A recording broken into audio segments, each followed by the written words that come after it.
Hi viewers, welcome to our channel. Present మనతో పాటు దాము బాలాజీ గారు సీనియర్ జర్నలిస్ట్ వారితో ఒకసారి మాట్లాడదాం. నమస్కారం సార్. నమస్తే. సార్, నాసిక్‌లో ఒక జ్యోతిష్యుడి భాగవతాలన్నీ కూడా ఇప్పుడు బయటపడ్డాయి. ఇప్పుడు అతనికి సంబంధించి దేశవ్యాప్తంగా కూడా వీడియోస్, ఫోటోస్ వైరల్ అవుతున్నాయి సార్. అంటే 58 మంది మహిళల్ని మత్తుమందిచ్చి అతను రేప్ చేశాడని చెప్పేసి కూడా తెలుస్తుంది. అసలు ఏం జరిగింది నాసిక్‌లో? ఎవరి జ్యోతిష్యుడు? మరి ఎలా బయటపడ్డాడు? ఎలా దొరికాడు? దీనికి సంబంధించినటువంటి వివరాలు. మనకి ప్రతి నెలకో 2 నెలలకో ఇట్లాంటి సంఘటన జరుగుతూ ఉంటుంది. జ్యోతిష్యులు, బాబాలు, అఘోరాలు వీళ్ళు భక్తుల్ని ఏమార్చి, ముఖ్యంగా మహిళల్ని వాళ్ళని నమ్మించి రేపులు చేయడం, లోపరుచుకోవడం ఇవన్నీ జరుగుతూనే ఉన్నాయి. లేటెస్ట్గా నాసిక్లో ఒక అస్ట్రాలజర్ భాగవతం బయటకు వచ్చింది.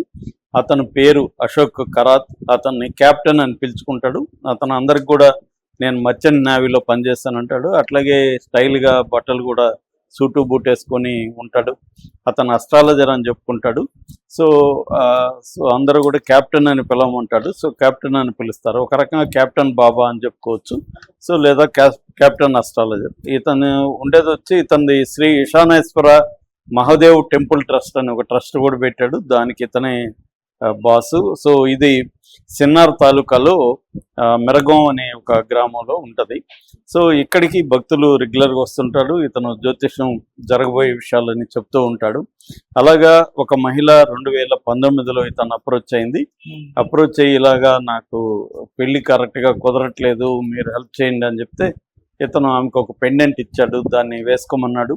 ఇది ఎప్పుడు కూడా తీయకూడదు, అప్పుడే అది దీని పవర్ పనిచేస్తుంది, తీస్తే దీని పవర్ పోతుందని అట్లాంటిదే చెప్పాడు.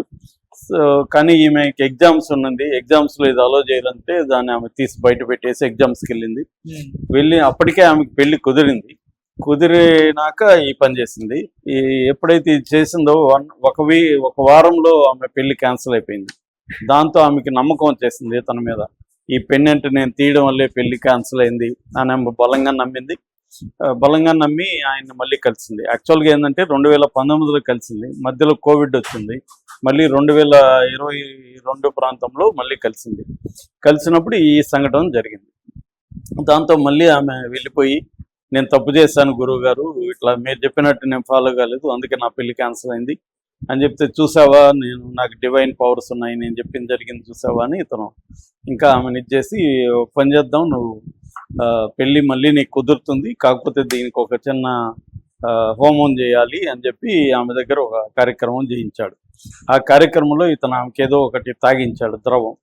ఆ ద్రవం తాగినాక ఆమె మొత్తెక్కిపోయినాక ఇతను ఆమెని చేసి దాన్ని వీడియో తీసేసి ఇట్లా తర్వాత చూపించి ఇప్పుడు నీకు పెళ్లి కావాలంటే నాతో నువ్వు అనుకోవాల్సిందే, లేకపోతే ఈ వీడియో నేను బయట పెడతా, నీకు పెళ్లి జరగదని బెదిరించాడు. దాంతో ఆమె ఆల్రెడీ ఎన్ని డివైన్ పవర్స్ ఉన్నాయి అదని నమ్మింది. సో నేను శాపం పెడితే నీకేం పెళ్లి కాదన్నా భయపడి ఆమె అక్కడి నుంచి ఎప్పుడు పిలిచినా వెళ్ళడం, అతను చేయడం జరుగుతూ వచ్చింది. దాని తర్వాత పెళ్లి ఫిక్స్ అయింది.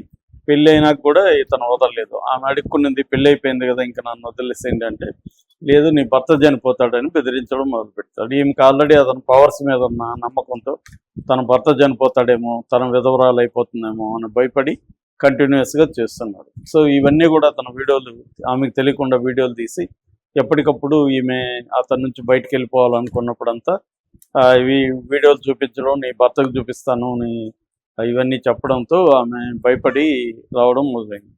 ఈ టార్చర్ ఎక్కువైపోయింది ఆమెకు. ఎందుకంటే భర్తకు తెలియకుండా ఇది మెయింటైన్ చేయడం అనేది ఆమెకి కష్టంగా ఉంది. రెండోది ఇష్టం లేదు. దీనివల్ల ఆమె భర్తది కూడా ఎందుకు ఇలా ఉన్నామని అడగడం, డౌట్లు రావడం, ఇలాగా ఆమెకి డిఫికల్ట్గా అయిపోయింది మేనేజ్ చేయడం అనేది.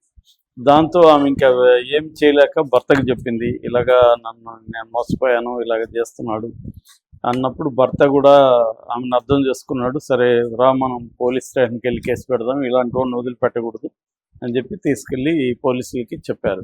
సో పోలీసులు ఇమ్మీడియట్గా ఆమె వివరాలన్నీ దాచిపెట్టారు. సో అతని మీద రైడ్ చేశారు. రైడ్ చేసినప్పుడు 58 వీడియోలు దొరికాయి. అయితే వేరే స్త్రీలవి ఇలాగ ఉన్నాయా లేదో అనేది ఇప్పటికి ఇంకా నిర్ధారణగా లేదు, కానీ పోలీసులు అయితే చాలా ఉన్నట్టుగానే అనుమానిస్తున్నారు. అందుకని అప్పీల్ చేశారు కూడా, ఎవరైనా ఇట్లా స్త్రీలు వేరే వాళ్ళు, ఎందుకంటే ఒక ఆమెని మాత్రం అతను చేసి ఉండడం అనేది పోలీసులు అనుకుంటున్నారు. వేరే వాళ్ళు ఎవరైనా ఇంకా భయపడి రాకుండా ఉండొచ్చు. కాబట్టి వాళ్ళు కూడా రండి, మీ మీ వివరాలన్నీ మేము గుప్తంగా ఉంచుతాము, ఎవరికి చెప్పము, ప్రకటించము అని చెప్పారు. సరే మరి ఇంకా ఎవరైనా వెళ్ళారా లేదో తెలియదు. దీని మీద ఇప్పుడు గవర్నమెంట్ సిట్ కూడా వేసింది. సిట్ ఆధ్వర్యంలో అక్కడ క్రైమ్ బ్రాంచ్ దీని మీద ఇన్వెస్టిగేట్ మొదలుపెట్టింది. ఇతని మీద ఇప్పుడు బిఎన్ఎస్ 64 కేసు, అట్లాగే 74 క్రిమినల్ ఫోర్స్ ఉపయోగించి లొంగ తీసుకోవడం, అట్లాగే Maharashtra prevention and eradication of human sacrifice అట్లాంటి ఒక చట్టం ఉంది, దాని మీద పెట్టారు. అట్లాగే evil and Aghori protection and blackmail magic act అని ఇంకోటి ఉంది, అది లోకల్ స్టేట్ యాక్ట్స్, ఆ రెండింటి కూడా ఈయన మీద పెట్టారు అనమాట. అంటే మహారాష్ట్ర ప్రభుత్వం అయితే సీరియస్గానే తీసుకునింది, ఎందుకంటే అక్కడ ప్రతిపక్షాలు కూడా దీన్ని గట్టిగా తీసుకొని ప్రభుత్వంలో కూడా ఇతనికి చాలా మందితో లింకులు ఉన్నాయనేది కూడా వాళ్ళు అనౌన్స్ చేశారు. దానివల్ల ప్రెజర్ అనేది బాగా, ప్రతిపక్షాల ప్రెజరు, మీడియా ప్రెజర్ అనేది ప్రభుత్వం మీద కూడా గట్టిగానే పడింది. దాంతో మహారాష్ట్ర ప్రభుత్వం సీరియస్గా తీసుకొని సీనియర్ పోలీస్ అధికారి తేజస్వి సత్పుత్ అని వాళ్ళకి అప్పగించింది. సో వాళ్ళు ఆల్రెడీ ఎంక్వైరీ చేస్తున్నారు. ఇతను కూడా ఇప్పుడు 10 గంటల పాటు ఇంటరాగేట్ చేశారు, కోర్టులో ప్రొడ్యూస్ చేశారు. కోర్టు జైలుకి రిమాండ్కి అయితే పెట్టింది. దాని తర్వాత ఇతన్ని కస్టడీకి తీసుకొని ఇంకా డీటెయిల్గా పరిశీలించే అవకాశం ఉంది. అంటే ఈమె ధైర్యంగా చెప్పింది కాబట్టి ఇతని మీద సీరియస్గానే కేసు నిలబడే అవకాశం అయితే ఉంది. ఆమె కాంప్రమైజ్ కాకపోతే మాత్రం గట్టిగా నిలబడుతుంది. ఎందుకంటే ఈమెను ఆధారాలు దొరికాయి, వాళ్ళకి వీడియోలు దొరికాయి పోలీసులకి. సో రెండోది అతను కూడా కన్ఫెస్ అయ్యాడని చెప్తున్నారు. సో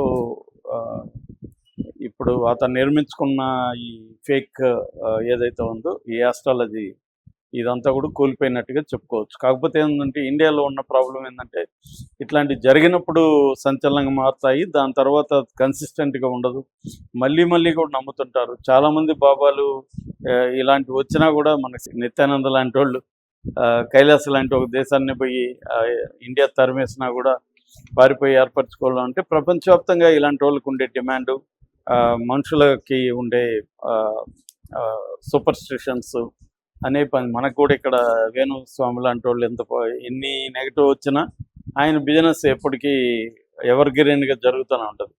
ఎందుకంటే నమ్మేవాళ్ళు నమ్ముతూనే ఉంటారు. ఎన్ని నెగిటివ్ చెప్పినా లేదంటే అది పనిచేస్తుందంట, అదేదో అక్కడ పని చేయకపోవడానికి కారణం అంట, అదని ఏదో చెప్పుకొని వెళ్తూనే ఉంటారు.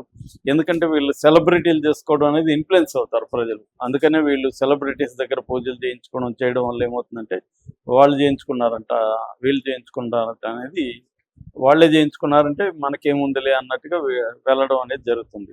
అంటే ఇక్కడ పొలిటీషియన్స్, సెలబ్రిటీలు వీళ్ళే ఈ మూఢనమ్మకాలని ప్రమోట్ చేయడం అనేది మనకి ఉన్న ప్రధానమైన సమస్య. దాని తర్వాత గవర్నమెంట్ కూడా వీళ్ళని లీనియన్స్ ఇవ్వడం. రెండోది బీజేపీ ప్రభుత్వం వచ్చినాక కూడా ఇలాంటి ఫేక్ బాబాల సంఖ్య పెరిగింది. ఎందుకంటే వాళ్ళు హిందుత్వాన్ని ప్రమోట్ చేస్తూ పైకి సనాతన ధర్మాన్ని, హిందుత్వాన్ని ప్రమోట్ చేస్తూ ఉంటారు, లోపలేమో ఇలాంటి పనులు చేస్తారు. కాబట్టి వాళ్ళ పట్ల కొంత సాఫ్ట్ కార్నర్ అనేది బీజేపీ ప్రభుత్వం చేస్తుంది.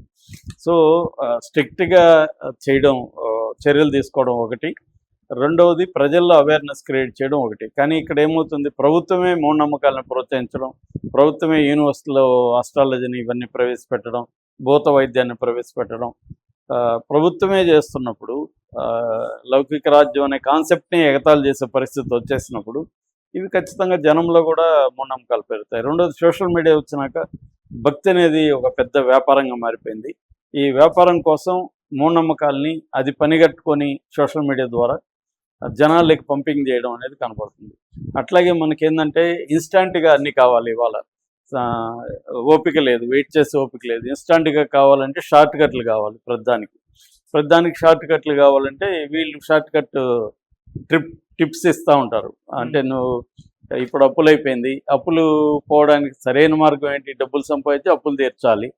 అది వదిలేసి వీళ్ళు బిర్యానీ ఆకు మీద ఏదో రాసి పలానా ఫ్రిడ్జ్ మీద పెట్టు, లేకపోతే ఈ నెంబర్ రాసి నువ్వు అక్కడ పెట్టు, ఇవి అప్పులు పోతాయి. ఇది ఈజీ మెథడ్స్గా కనబడుతుంది. కాబట్టి డిఫికల్ట్స్ ప్రాబ్లమ్స్కి ఈజీ సొల్యూషన్స్ వీళ్ళు ఇస్తుంటారు. అవి జరిగినా జరగకపోయినా జరుగుతుందేమో అన్న ఒక ఫాల్స్ హోప్ క్రియేట్ అవుతుంది కాబట్టి ఇవి జరుగుతూనే ఉంటాయి. దీన్ని ఉపయోగించుకొని ముఖ్యంగా స్త్రీలు దీనికి ఎక్కువ బలవుతారు. ఎందుకంటే ఆశ్రమాల్లో ఎక్కువగా వెళ్ళేది స్త్రీలే ఎక్కువ వెళ్తున్నారు. వీళ్ళని ఎడ్యుకేట్ చేయాల్సిన అవసరం అయితే గవర్నమెంట్కి ఉంది, కానీ అది గవర్నమెంట్ చేయట్లేదు. ప్రైవేట్ సంస్థలు మాత్రమే